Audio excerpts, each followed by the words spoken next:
এই মুহূর্তে breaking news, SIR এর প্রতিবাদে পথে মমতা বন্দ্যোপাধ্যায়। মঙ্গলবার প্রতিবাদ মিছিলে মমতা বন্দ্যোপাধ্যায়, অভিষেক বন্দ্যোপাধ্যায়।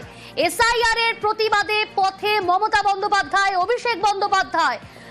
আরো বিস্তারিত জানবো, সোমরাজ রয়েছে আমার সঙ্গে। সোমরাজ, এসআইআর এর প্রতিবাদে মমতা বন্দ্যোপাধ্যায়, অভিষেক বন্দ্যোপাধ্যায় পথে নামছেন, কি কর্মসূচি, কবে?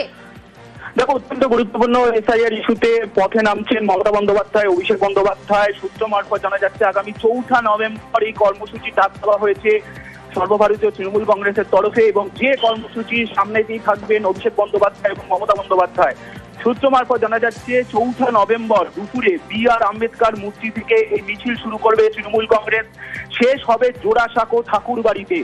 BR আম্বেদকরের মূর্তির সামনে থেকে এই মিছিল শুরু করা হবে, যেখানে থাকবেন মমতা বন্দ্যোপাধ্যায় এবং অভিষেক বন্দ্যোপাধ্যায়। ইতিমধ্যেই সেই প্রস্তুতি নিতে বলা হয়েছে তৃণমূল কংগ্রেসের শীর্ষ নেতৃত্বের তরফে। এবং মূলত মিছিলের যে ইস্যু, প্রথমত এসআইআর ইস্যু এবং দ্বিতীয়ত হচ্ছে এনআরসি আতঙ্কে যেভাবে প্রাণহানির ঘটনা ঘটছে, ইতিমধ্যেই 2 জন মারা গেছেন, আতঙ্কে রয়েছেন, একাধিক আত্মহত্যা করার মতো ঘটনাও ঘটছে।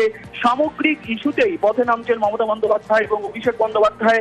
আগামী 4 নভেম্বর এই কর্মসূচি করা হচ্ছে, তেমনটাই সূত্র মারফত খবর। এবং তৃণমূল কংগ্রেস সূত্রে জানা যাচ্ছে যে তৃণমূল কংগ্রেসের তরফে এই কর্মসূচি নিয়ে আনুষ্ঠানিকভাবে ঘোষণাও করা হবে।